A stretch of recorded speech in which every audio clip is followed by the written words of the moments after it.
Hello friends, किसी भी घर या मकान का जो सबसे मजबूत पार्ट होता है वह होती है उसकी फाउंडेशन। क्योंकि एक फाउंडेशन ही उस घर या बिल्डिंग का टोटल लोड बियर करती है।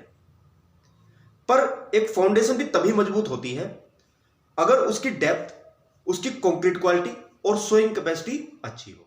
तो बेसिकली आज मैं बात करूंगा कि किसी भी मकान या बिल्डिंग के फाउंडेशन की डेप्थ कितनी होनी चाहिए, चाहे आपको एक मंजिल मकान बनाना हो, 2 मंजिल हो, 3 या फिर 4 मंजिल हो। यहां पर 2 बातें हैं। पहली कि अगर आपका एरिया बड़ा है, मीन्स 500 स्क्वायर फीट से ज्यादा है, तो डेफिनेटली मैं आपको रिकमेंड करूंगा कि आप एक स्ट्रक्चरल इंजीनियर की सलाह लें या एडवाइस लें। पर अगर आपका एरिया छोटा है, मीन्स 500 स्क्वायर फीट से कम है और आपको G+1 या 1 मंजिला तक ही घर बनाना है, तो फिर आपको किसी भी तरह के इंजीनियर को हायर करने की जरूरत नहीं है।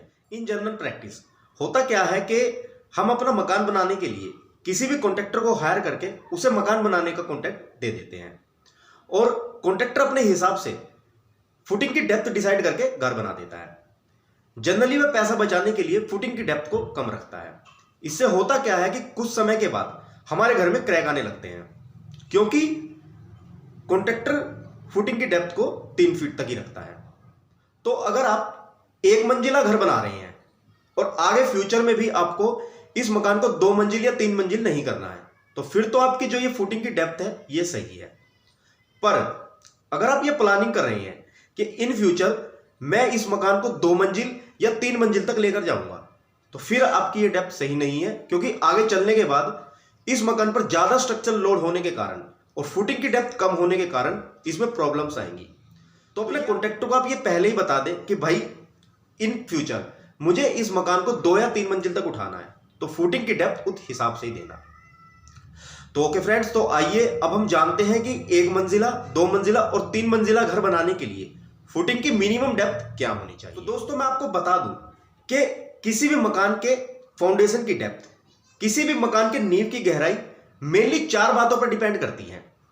पहली है टाइप ऑफ सॉइल, कि जहां आपको मकान बनाना है वहां की मिट्टी कैसी है, वह काली मिट्टी है, दलदली मिट्टी है, रॉकी सॉइल है या सैंडी सॉइल है, वह कितना लोड बियर कर सकता है। दूसरा कि इस फुटिंग पर स्ट्रक्चरल लोड कितना है। तीसरा कॉलम का साइज क्या है, और चौथा कि कॉलम्स के बीच में दूरी कितनी रहेगी, मींस स्पेसिंग कितनी है। बेसिकली इन 4 बातों को ध्यान में रखकर ही किसी भी फुटिंग की डेप्थ डिसाइड की जाती है। पर अगर आप G+1 या सिंगल स्टोरी मकान बना रहे हैं, तो फिर आपको किसी भी तरह का कोई ध्यान देने की जरूरत नहीं है कि सोइल की बियरिंग कैपेसिटी कितनी है, इस पर स्ट्रक्चरल लोड कितना है। आप सिंपली फुटिंग की डेप्थ 1 मीटर या 3.25 फीट रख सकते हैं और इसकी चौड़ाई आपको रखनी होगी 3.5 फीट बाय 3.5 फीट, जिससे आपको कभी भी कोई प्रॉब्लम नहीं आएगी। तो अगर आपको 1 मंजिल से ऊपर 2 या 3 मंजिल घर बनाना है या इन फ्यूचर प्लानिंग कर रहे हैं, तो फिर आपको इन 4 बातों को कंसीडर करना होगा। अगर मिट्टी काली और दलदली है तो फिर आपको deep foundation means pile foundation देनी है। पर अगर मिट्टी काली और दलदली नहीं है, फिर आप वहां shallow foundation means isolated footing दे सकते हैं। फाउंडेशन बेसिकली 2 ही तरह की होती है, डीप और सैलो फाउंडेशन।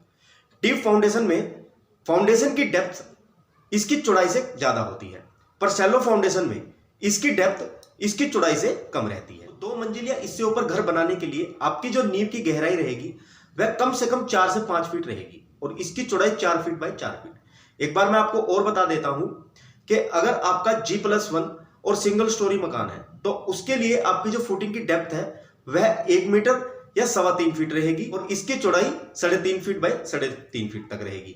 और 2 मंजिला मकान के लिए आपकी जो नींव की गहराई है वह कम से कम 4 से 5 फीट और इसकी चौड़ाई 4 फीट बाय 4 फीट रहेगी। ओके फ्रेंड्स, तो अब आपको क्लियर हो गया होगा कि अगर आपकी फाउंडेशन पर लोड ज्यादा है तो भी इसकी गहराई ज्यादा रहेगी, अगर आपके कॉलम का साइज कम है तो भी इसकी गहराई ज्यादा रहेगी, और अगर 2 कॉलम के बीच में स्पेसिंग मींस दूरी है तो भी इसकी गहराई ज्यादा रहेगी। तो उम्मीद करता हूं कि अब आप इसे अच्छे से समझ गए होंगे और यह जानकारी आप लोगों के लिए यूजफुल रहेगी। अगर जानकारी अच्छी लगी हो तो वीडियो को ज्यादा से ज्यादा लाइक और शेयर करें। आप हमारे चैनल को भी सब्सक्राइब कर सकते हैं हमारी आगे आने वाली सभी वीडियोस की नोटिफिकेशन के लिए। जल्द मिलता हूं हमारी नेक्स्ट वीडियो में आप लोगों के लिए एक और बेहतर जानकारी के साथ। तब तक के लिए विदा लेना चाहूंगा। धन्यवाद।